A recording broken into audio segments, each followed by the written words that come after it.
Okay, okay. Mm-hmm. In a world of memes and in the world of viral videos, we often don't have sustained conversation.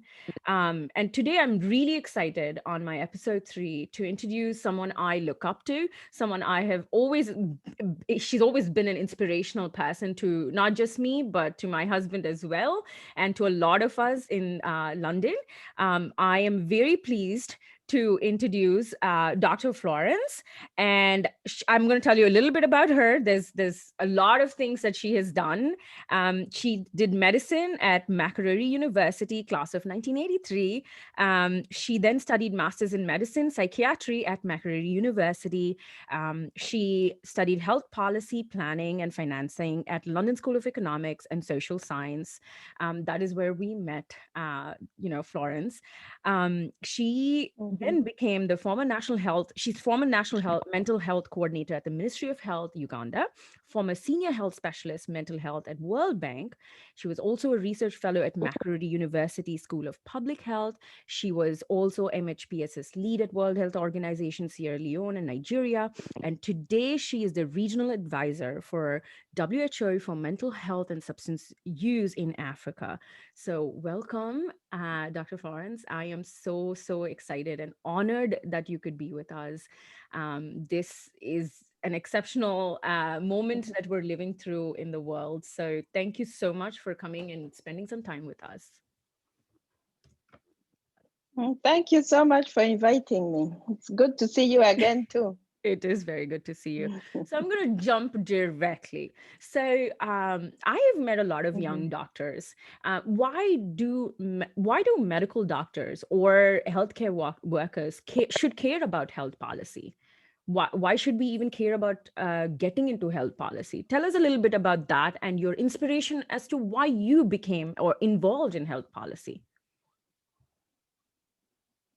That's a really good question because I don't think you can really be a good clinician until you understand the health policy side as well.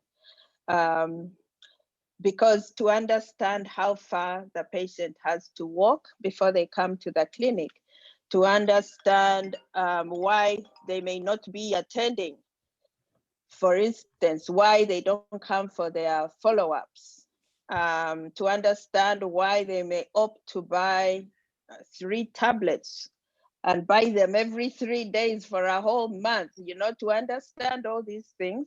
Adherence may not be because the patients don't want to, but they may not afford to. Um, to understand even how much patients are paying out of pocket, and therefore to consider that before you write the prescription. So there are very many things. It's not just about being able to make the right diagnosis and make the right prescription. It's also taking all these things into account. So that's why I think I got into mental health policy. First of all, to understand where the patients are coming from who come to the big psychiatric hospitals, because most of them be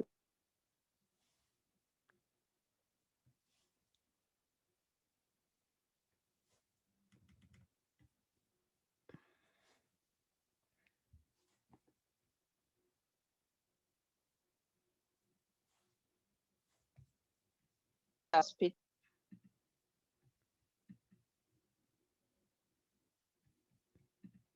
Florence, yeah, go ahead. Sorry, you were muted a little bit. So can you repeat the last few things that you said? Yeah, like okay. How I got into mental health policy. Yes. Let's start from there. Yes, how I Yes. got into mental health policy. It was because when I started my residency in psychiatry, I then realized that the majority of the patients in the country, in Uganda, that's where I did it, my M.Med psychiatry. most of the patients we were seeing were those in and around the capital city. So it means that those who are from further away were actually not getting access to the services that was supposed to be for the national referral hospital. It was a national referral hospital, but without the national reach. Right. And this, so if we can't get the services to the patients, however well we may provide a service at where we are, that is not accessible, then I think we are kind of missing that point.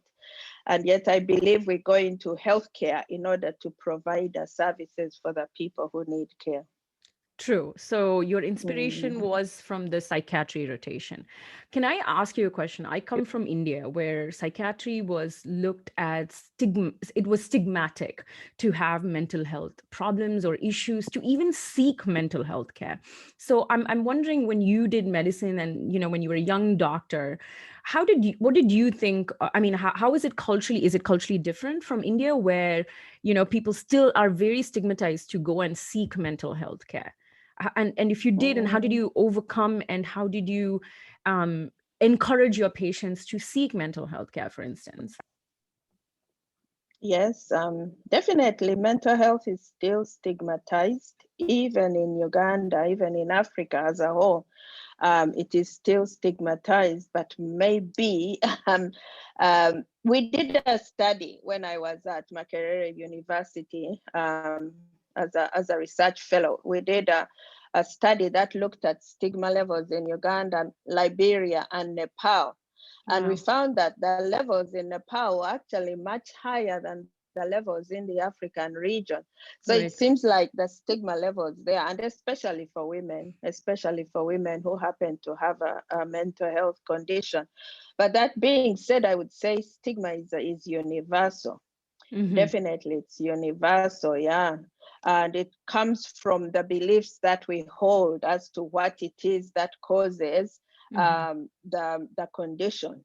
Mm-hmm. There's also fear. And once people fear something, they are likely to also stigmatize it. Something we don't understand, there's likely to be fear.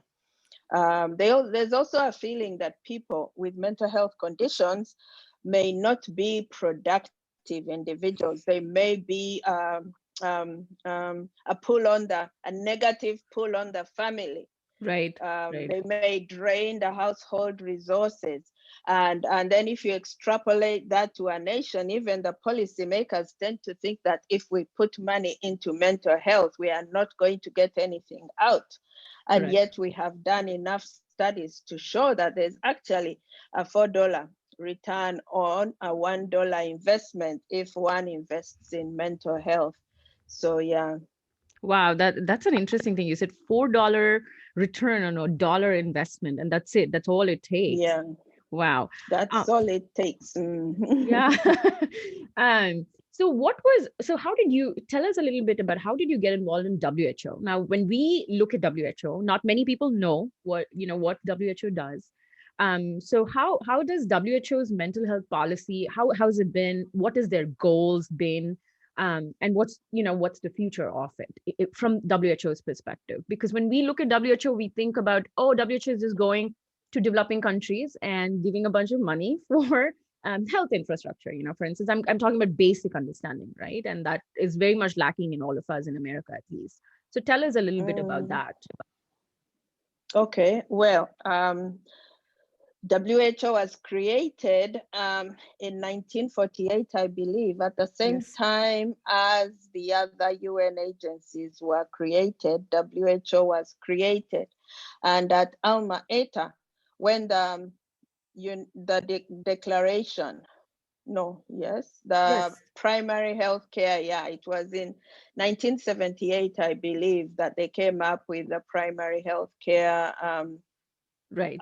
Eta, and Yes. that included mental health. That's the one which said health is not it includes mental health. Mental It health. includes mental health. Yeah, it's a complete. it's the individual is complete. It's not just the physical being, but also the spiritual, actually, the spiritual and the social, but also the mental is included within that. And this was reaffirmed in 2018 when there was another meeting. Now 100 years after Alma Ata, there was another one, and again mental health was included in that. WHO is a member organization, just like any of the other UN agencies. So it is the member states, the member states being the countries. Our countries are the ones who are the Right. members of this member organization. And they are the ones who determine what it is that the organization will prioritize or focus on. So like when we had the MDGs, it was the member states that prioritized those issues. And now we have the SDGs, and again, it is the member states that prioritize. And within the SDGs, as you know, they have prioritized mental health within health. It is explicitly mentioned, NCDs and mental health. It is prioritized. WHO does not, it is I think almost all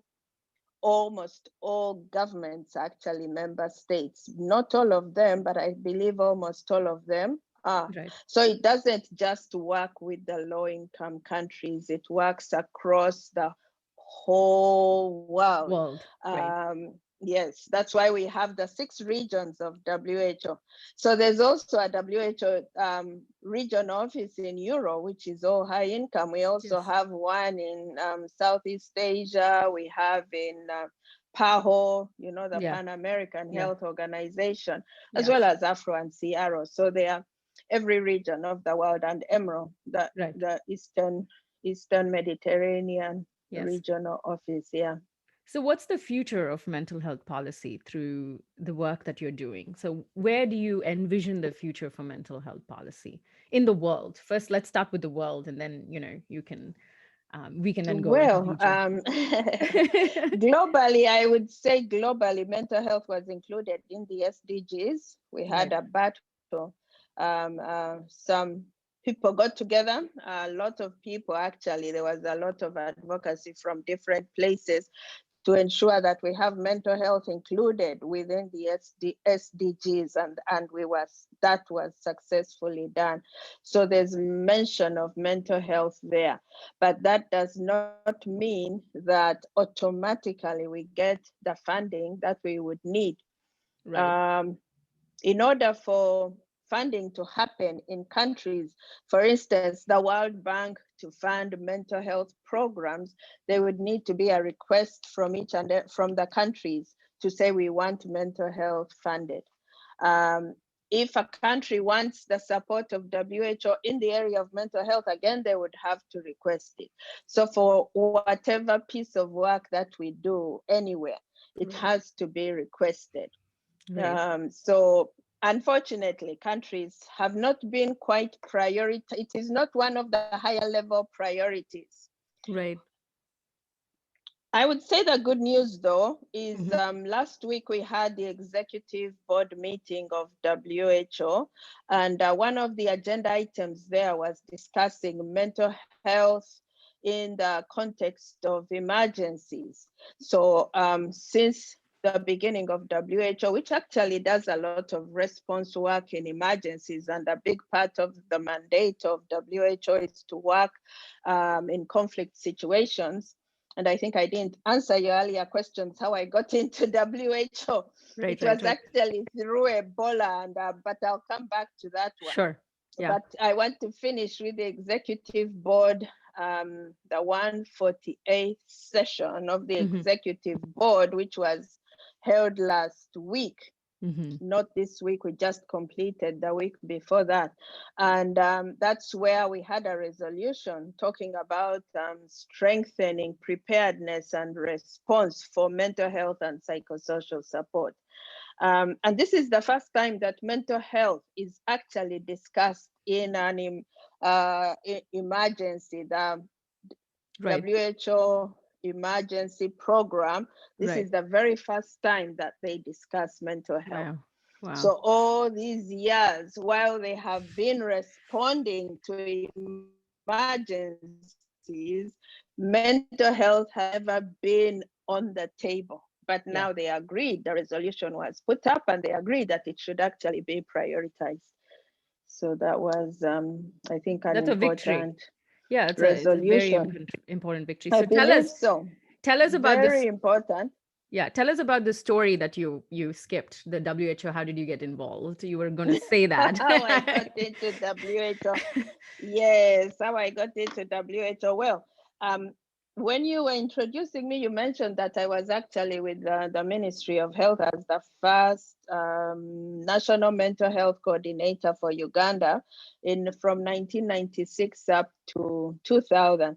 So anytime we would have regional meetings or even international meetings, WHO hosting, Right. I would go for the mental health meetings. I would be the person to go. So I started my relationship with WHO at that time. I And then see. from 2000, when I joined the World Bank, we had a very close relationship with a counterpart who was also at WHO, put there by the US government. I see. I see. I see. Yes, so he actually, when his term there was over, he joined the Carter Center in Atlanta, Atlanta. Yeah. and that was Tom Boneman. He was the first. I don't know if he was the first, but I know he did Yeah. join Yeah. them and headed up a mental health program there. And following that, that's how I got into Liberia. So then I was working in Liberia with the Carter Center on and off from 2009 up to 2014, training mental health clinicians. I see. I see. So when the Ebola broke out, it was Yes. clear that they had one psychiatrist and the clinicians we had just trained who were very fresh in the field of actual clinical practice, and yet they had to respond to this epidemic. So I thought I should go and provide support there. And I was lucky to get funding from a small granting agency called Urgent Action Fund Africa. Mm-hmm. And they funded me for 2 weeks. But out of the 2 weeks, WHO then decided to take me on for 3 months, which became another 3 months. And so then, yes, in Liberia. And then from Liberia, WHO then asked me to join the Sierra Leone office, which I did for 2.5 years. And then from there to Nigeria. So Wow. that's how I And got that's been into an incredible WHO. journey, right? Tell, Well, yeah, yes. exciting too. Yeah. Mm. So tell us something. So, when we look at mental health, right? We look at it like, okay, a patient goes, sees your psychiatrist or a psychologist, and then they give us some medicines, and then we go back home, or we're going through therapy sessions. So, what is mental health for at a population level? How does that look like? Like a typical day of a mental health practitioner within a public health realm. How does that look? Or what kind of things that you guys do at a population level? If you can give us an example of one of the works that you've done. You Like talk about public emergency. Yeah. public mental health. Yes. Uh, well, public mental health. I could talk about it at a country level, Yeah. which is what I did when I was in Uganda, Sierra Leone, but it's also at Afro level, Africa regional Sure. level. So if it is at the country level and you happen to be in the Ministry of Health, Sure. it's not a very it's not a very easy place to be, because mental health is very often not funded. Yes. So if you look at the data for the Africa region for funding to mental health, Africa region puts in about 10 US cents per capita Wow. per year for a person for mental health. So you can imagine how far that would go. Right. And this Right. is the average. So Yeah. what this means is some countries actually putting in absolutely zero, Zero. because we have countries like Nigeria that actually put in 5% Wow. of their health sector budget going into mental health, which is Right. good. But then there are countries that put in 0.0005 or something, so there's that Yes. whole range. and Right. some don't even have a budget line. So the role of the public mental health person in the Ministry of Health is always looking for ways to integrate mental health into other programs, or even to write funding proposals, looking for potential donors. It's always about looking for money. Right. The other piece is to see how to integrate it into as many programs as possible. If we get mental health into HIV and AIDS, for Yeah. instance, that is one way you could get mental health funded. Integrating it into reproductive, maternal, Yes. and child health is another way we could get it funded. Absolutely. Um, the other way, of course, is to get it into primary health care so that every single healthcare worker can recognize and manage mental health programs, which means we have to develop the training manuals for the healthcare workers at that lower level, train the trainers, ensure that there's supervision for them. And once we train them, we also need to be sure that they have access to the medications. So it's all these things together. There are some countries where they have never purchased mental health drugs. Most the drugs in the country are coming from donors, charities. Right. So it's not an easy job at the country level. Absolutely. And, Yeah. that's why we need strong women like you leading that front. But I will tell you this, when you talked about HIV, because of my work with HIV, I did more from the transgender and women and violence and, how that seeps into the HIV. And I will tell you, you're absolutely right. We did not have, and I want to say I was a young clinician at that point. I did not have the resources of what a mental health screening might look like, or how to even implement a violence screening, and that is, Mhm, when I came to America, that didn't change, because a lot of mhm, unreported gender-based violence happens even here. But and you're absolutely right, we even in America don't have a system for screening, for instance, these women in mm, reproductive health, and to even talk to rape victims or recognize rape victims and how to approach it.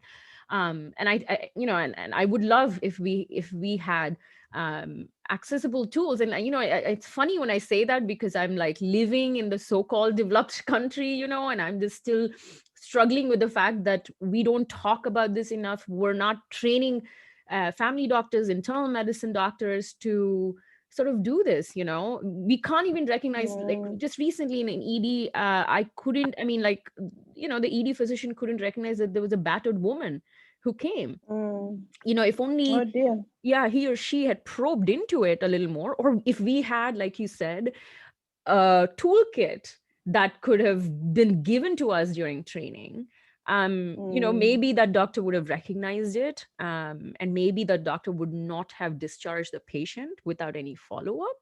mm, Yeah, and these are the, and you're saying that this is where we should head to, right? Like, train every doctor, every clinician in that pathway, correct? Is that, I'm guessing that's what you were mm, talking about. mm, But mm, it's interesting that you're talking about it in an African experience, but I will tell you that even in America and Europe, it's the same, and there's so much of unreported things like that. So, moving on, I want to talk about health equity, and how does that look, equity in mental health terms?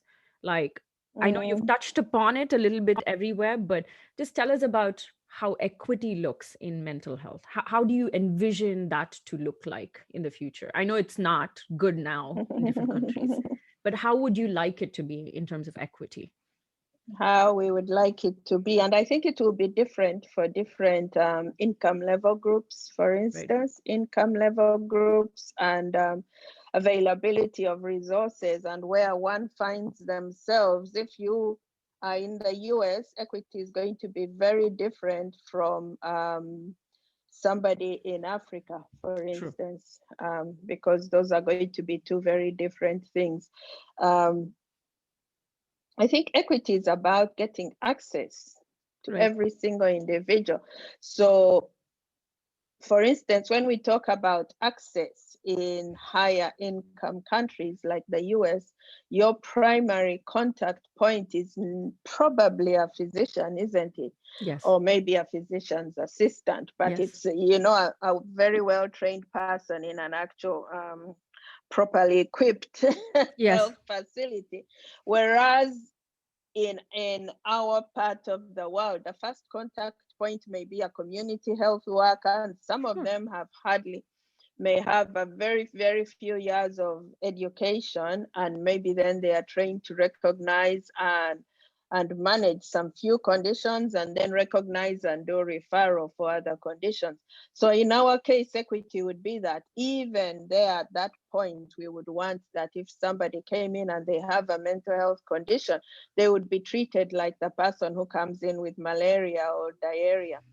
What happens now is when you come in and you seem to be having a mental health condition, the first thing is to call the police if you're in the Oh. community. Oh, Oh, wow. yeah. The first thing is let's call the police because we need to restrain this person and take them off, take them off to the nearest hospital.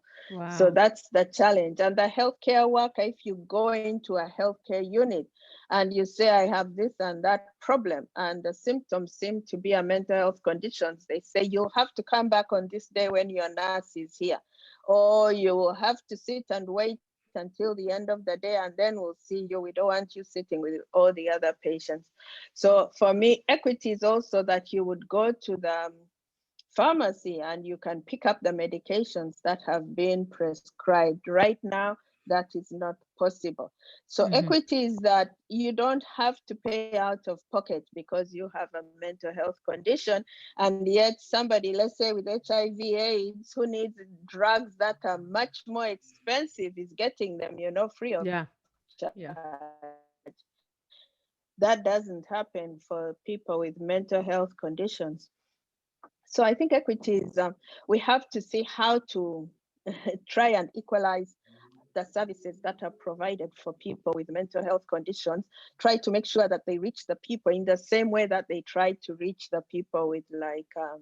malaria, diarrhea, or HIV and AIDS. But we know that malaria and AIDS and TB have had their funding programs, which Right. have not for the moment picked up interest in mental health. Mental health. But Florence, Mm. I want to tell you this. I know you said like it's different in high income countries, but it isn't. And I will tell you this because access to healthcare here, I've realized, isn't equal either. And like you mentioned it before, with it's income based, definitely. And I think the first contact for, say, for example, homeless people, or inner city people in American cities are probably social workers. Just like you said, community workers. And if we as clinicians are not equipped to dealing with mental health issues, just imagine how social workers are equipped with. I mean, they've gone through some amount of training, but I want to say that it is not an enough training. And it's similar situations that we always bang into. Only when you come to ED and circumspect, you somehow are overtly, you are exhibiting mental health issues, a psychiatrist doctor is called upon. But there's lots of Mhm. follow-up. There is just medications given, but again, medications given to a homeless person, because of various social factors, he or she may not be able to get that medicines, and they're just let go of. By the time they come to me when I'm doing a procedure or something, and I'm thinking, okay, there's some problem here, but can I do anything about it? I don't think so. I mean, like, I can just refer them, but there's that loss of follow-up with these patients. Mm. And Mm. I think that, like, I want to understand, with my own selfish reasons, how can we learn from, say, for example, is there a toolkit that WHO has formed that we should access it more often so that we can fight for a better policy here? Because it's absolutely imperative, and you're absolutely right that mental health always gets a backseat. And I think that that should stop. Given whatever is happening in the world today, we now know that mental health plays a huge, huge role in our well-being. So is there a suggestion that you'd like to give us, that we can go access it and learn more about it, and probably even fight for the policy that you've been fighting for this long, actually all your life, almost most of your All adult my life? life, yeah. Yes.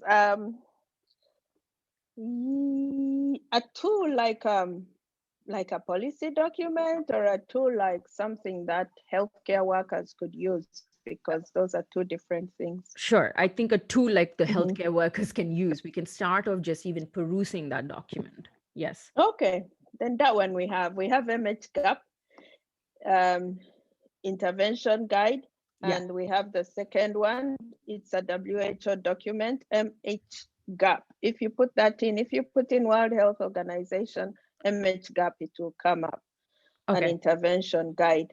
And there's a web version.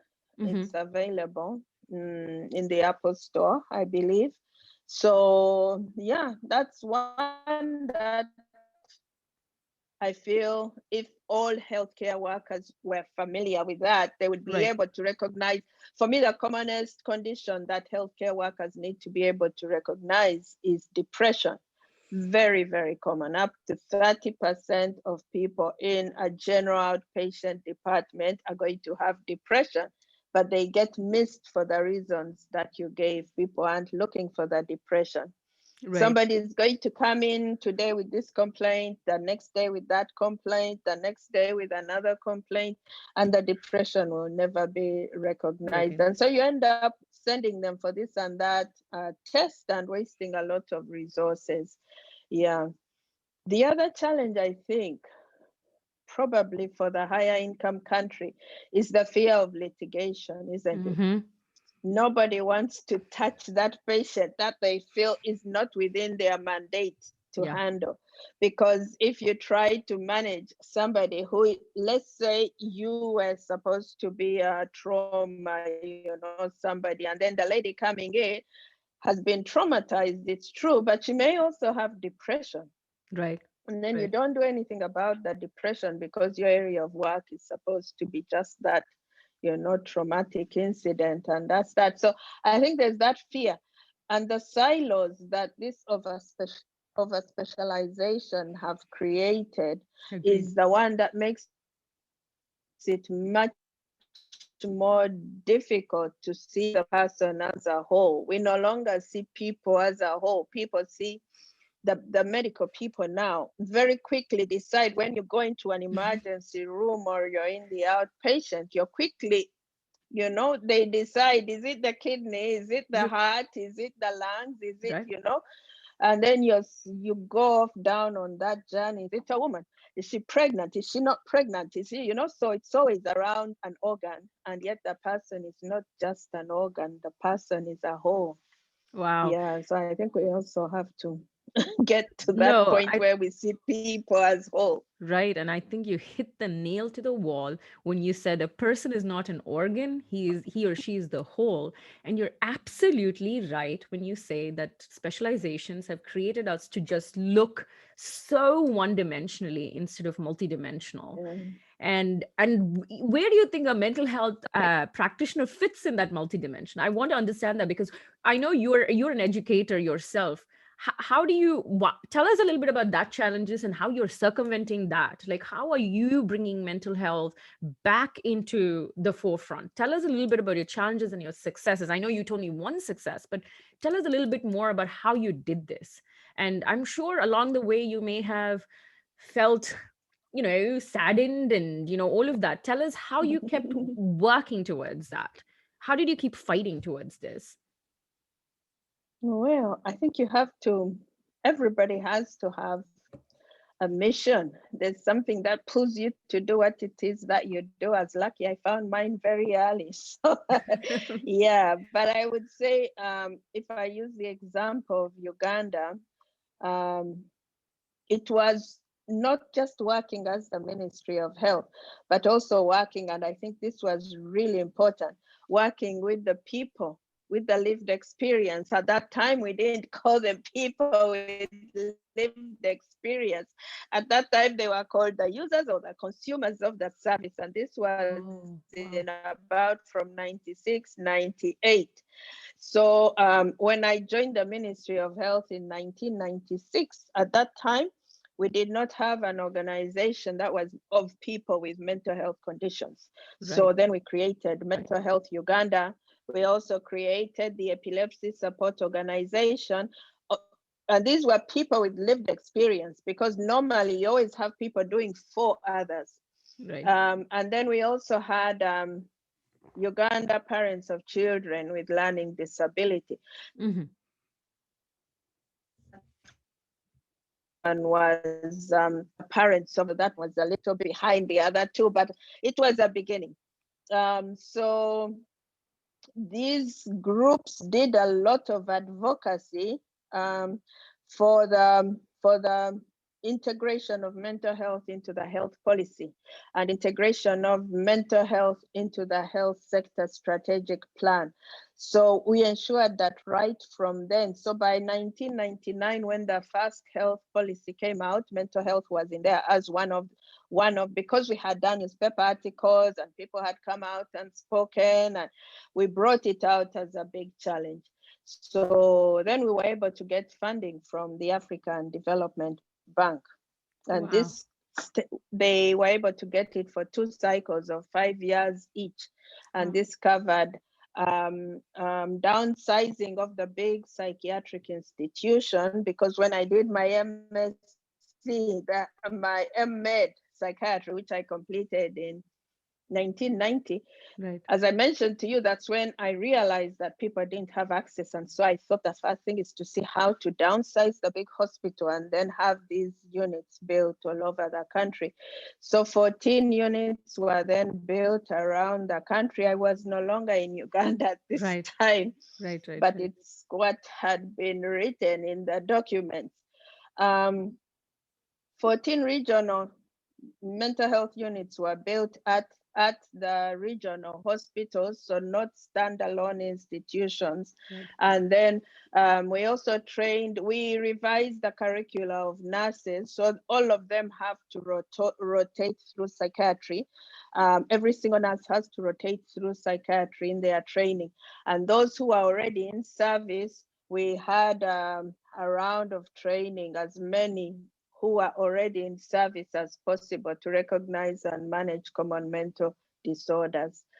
So they also included training of clinical psychologists and training of psychiatrists, so all cadres through the Right. system. And of course, they included for medication as well. And so the system was established, Right. and that system until today still functions. So I think Right. it's about establishing a system, Yeah. a Yeah. systems approach. Yeah. Yeah, I think that that's the difficult task ahead of us. You told us about the emergency and how emergency and mental health plays such a huge role, right? Mhm. Tell us a little bit about more. Why should we, living in a pandemic, for instance, care about mental health now? Because your lived experience with Ebola and all of the other emergencies that you have seen, how I mean, Mm. why should we care about mental health during an emergency? I guess Well, that's I my question. first got into the area of work of emergencies from northern Uganda. As you know, Yeah. we had a conflict that Yeah. continued for much longer in the northern part of Uganda. And this conflict that continued while there were the peace efforts, I feel, were not getting to where they should be getting. And one piece could have been that we had not addressed very much the mental health aspects to Right. do with um, the people affected by the conflict, because people on both sides, Yeah. there was Yeah. a lot of anger. Yeah. And until we deal with that anger, but we also have people affected on both sides. Right. People, the soldiers themselves are dying, and the combatants on the other side are also, and the population. So at that time, I was with the Ministry of Health and working with the Ministry of Social Welfare and three NGOs. We created a psychosocial support network. Right. and did an assessment that looked at the mental health and psychosocial effects of the conflict. And Right. that's when we realized that there are things that are not in the area of mental health. There are things that are softer issues, but until we deal with them, we're not going to get to that place of peace and then to development, which was the ultimate aim for the interventions.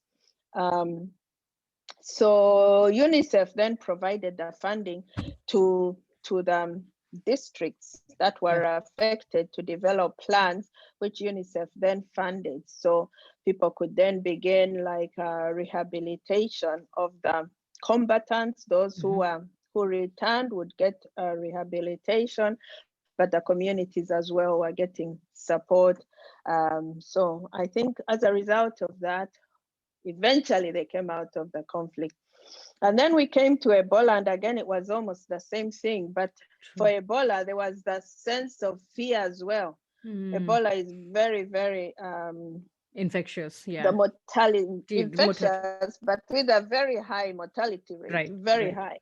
Right. And the people who are dying, it was not a pleasant sight to see No. people dying. Yeah, and yeah, so at that time, we then needed, again, I did a very quick study with the support that I talked about.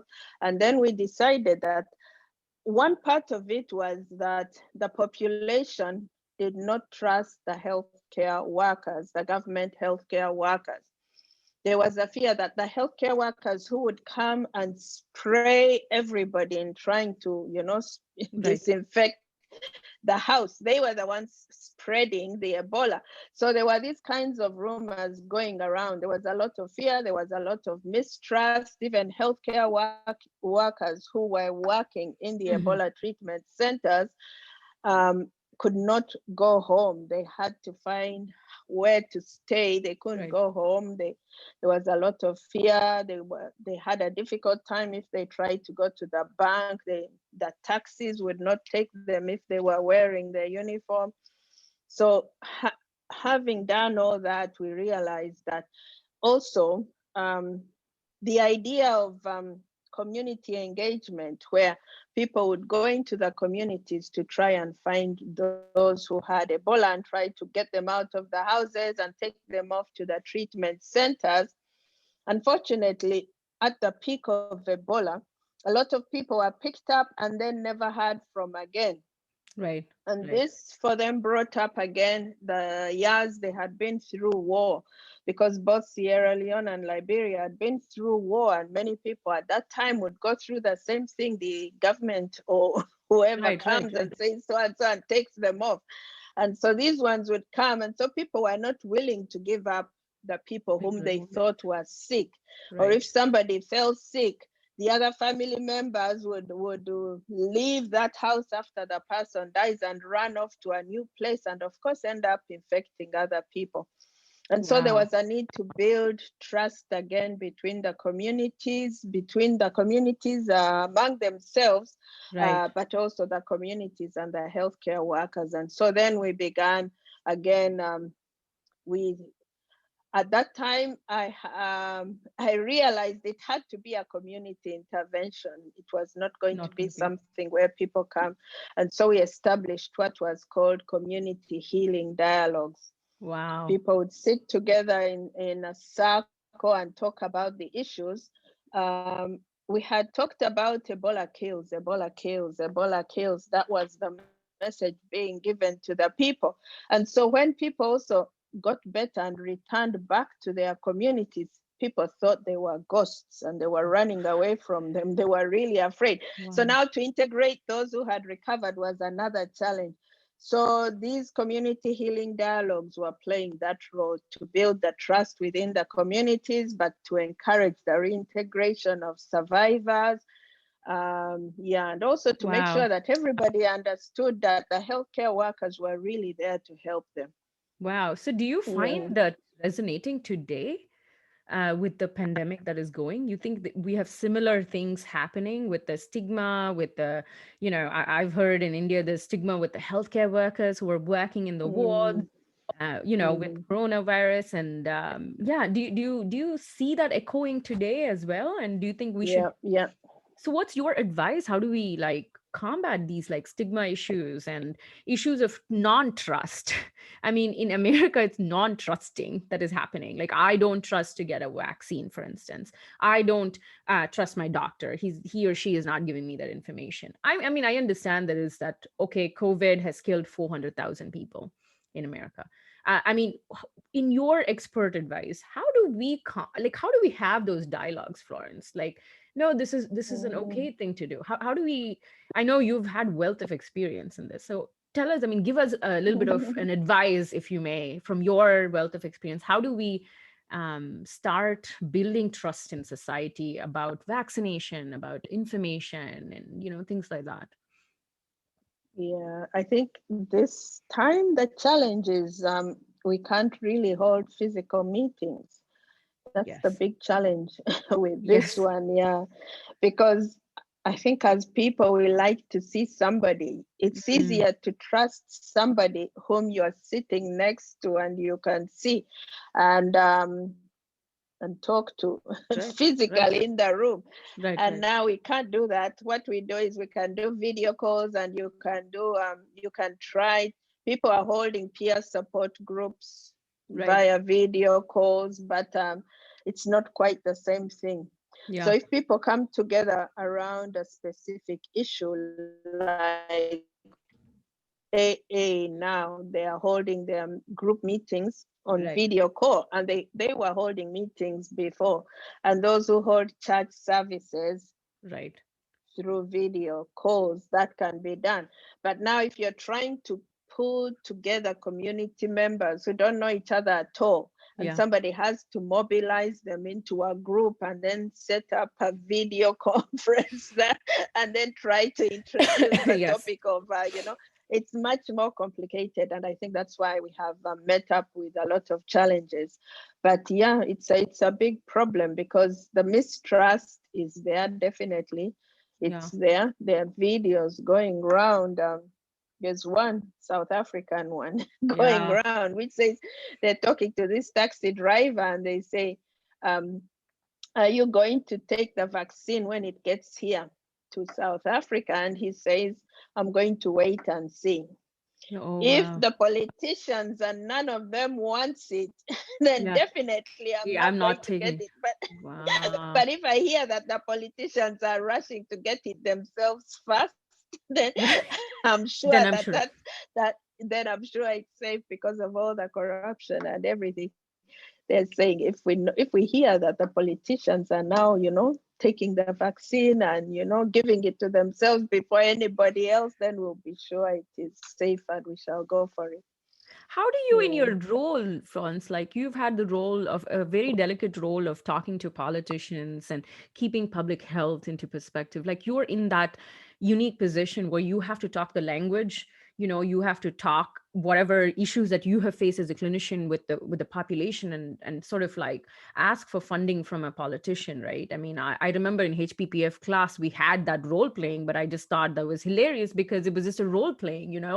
How do you how do you actually do that? Like you have done that, I want to say successfully. There have been extremely a lot Mhm. of victories that you've had, because I find it incredible that the time that we're living in, and I want to say this because I'm, again, and even in high income country like here, this the barrier of how a clinician can take his or her experience and talk to a politician, does not matter which party, does not matter all of that. How do you convince a politician to say yes, more funding is needed for vaccination? And I'm just giving you an example of the vaccination, because that's the problem we've had here, where people have resisted vaccination. Politicians are giving out misinformation about vaccinations, for instance. Mhm. It's been Mhm. terrible for us, as clinicians. So how do you, and I've had patients who are like, who think that this whole COVID thing is a conspiracy. I've literally had patients telling me that. um, Mhm. so this is a twofold question. How do you convince politicians to come to that conclusion of, hey, this is a public health investment, um, and how I as a clinician can do much better in terms of even combating misinformation. Or how do you do it, for instance? I'm sure there's so much misinformation there as well. So how do you do it? Yeah. With misinformation, I think I'll start with that one. With misinformation, one has to keep correcting and giving the right thing and providing links to where the evidence is. Because now with all this WhatsApp, Yeah. everybody's sending on, you know, Yeah. Messenger, whatever groups Right. people are on, Signal, whatever, you know, whatever people are on, there's all kinds of misinformation, and the conspiracy theories are Of there as course. well. Of They're out course. to kill us, and Yes. you know, Yes. Yes. it's amazing. And sometimes even among ourselves as doctors, I'm always surprised that even among ourselves as doctors, people are posting these things. And then I'll come back and say, but we are doctors here, people. Let's Right. get the Right. evidence, you know. So Yeah. if we are spreading these things, what then should we expect from the general public?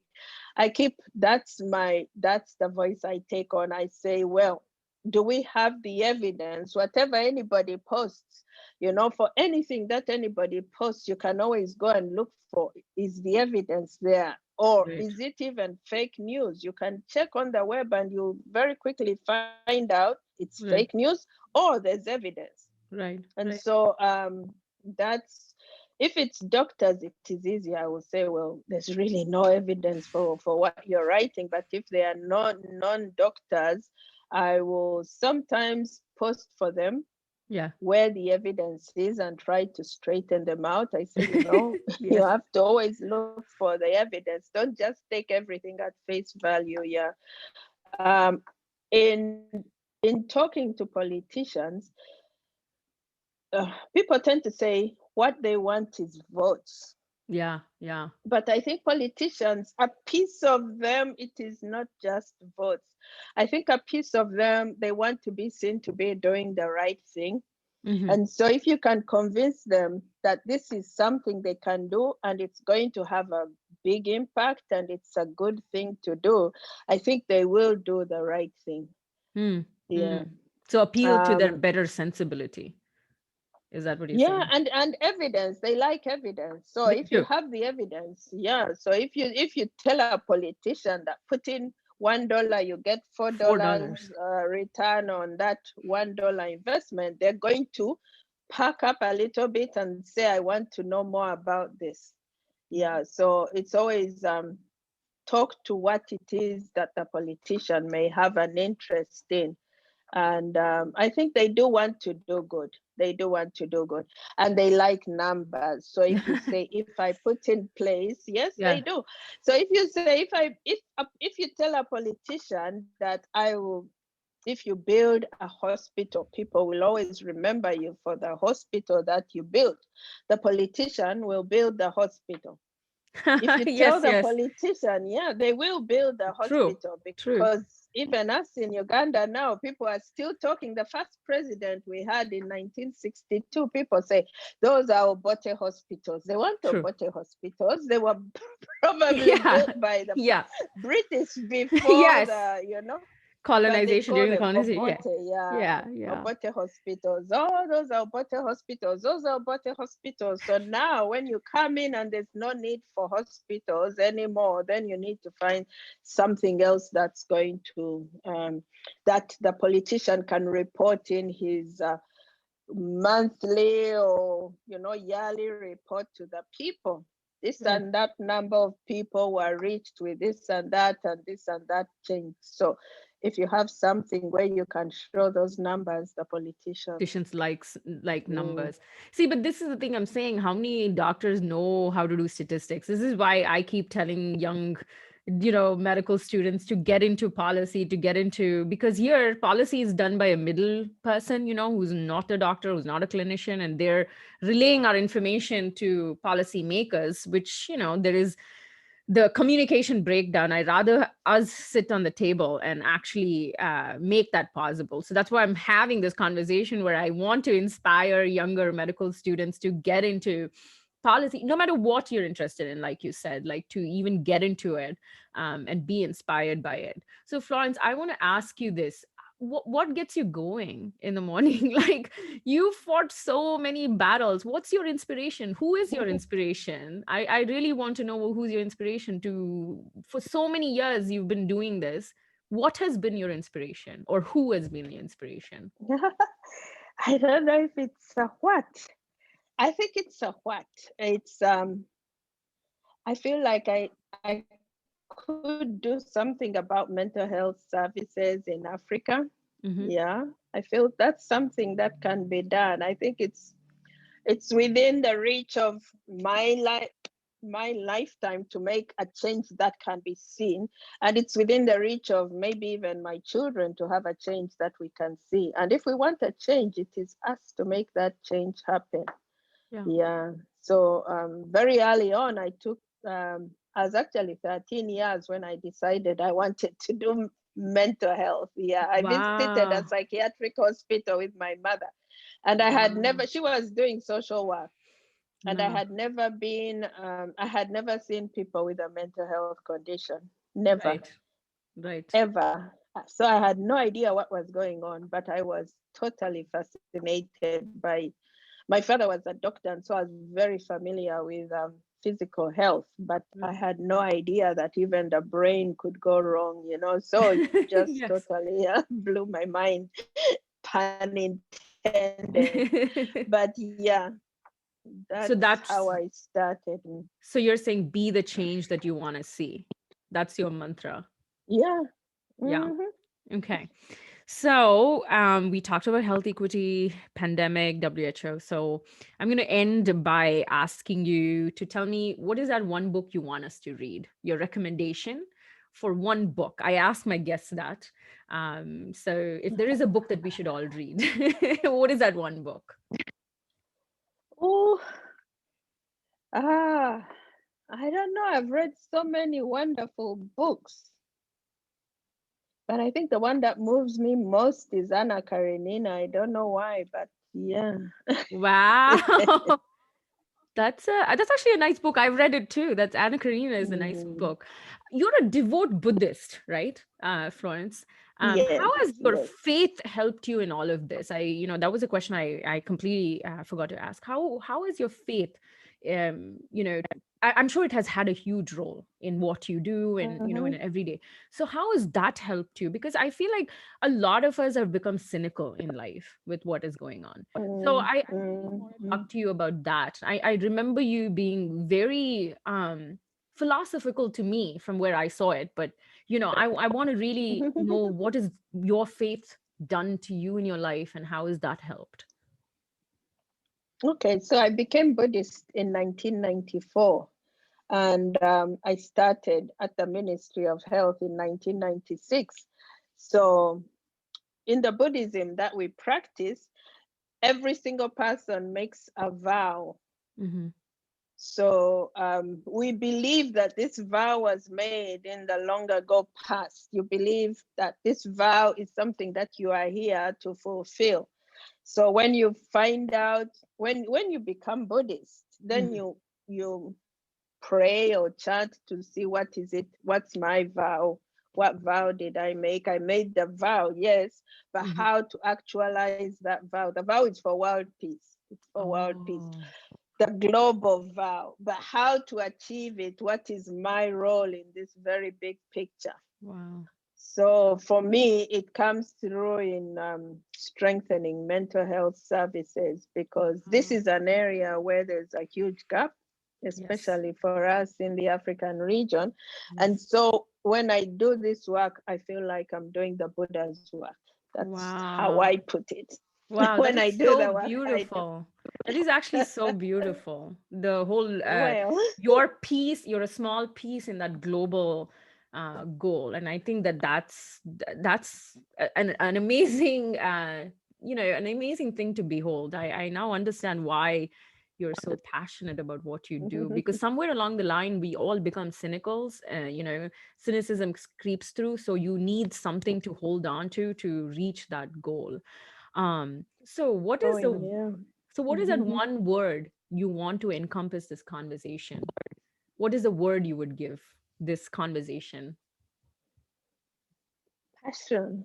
Passion. I Yes, I would say love it. passion. I would say passion. I love it. Mm. Yes, because you're such Yeah. a passionate person without because most of us, when we think about passionate people, we think they're angry, they're like, banging the desks and, all of that. But you have the kind of passion that, people like Gandhi has probably had, and, people like freedom fighters in different paths have had, where they've had that quiet passion, but you don't have to be angry about it. And so for me, when I met you for the first time at LSHTM, that was what was fascinating. I was like, how can this, this inspiring person be passionate about something without getting angry? Because I was a very angry, passionate person. So I always found that fascinating about you. So that's where I met you. Mm. We met at LSHTM. We went on a trip. LSHTM, yeah. Yes, we went on a trip, And and I think, I go yeah, ahead. weren't we discussing together as well?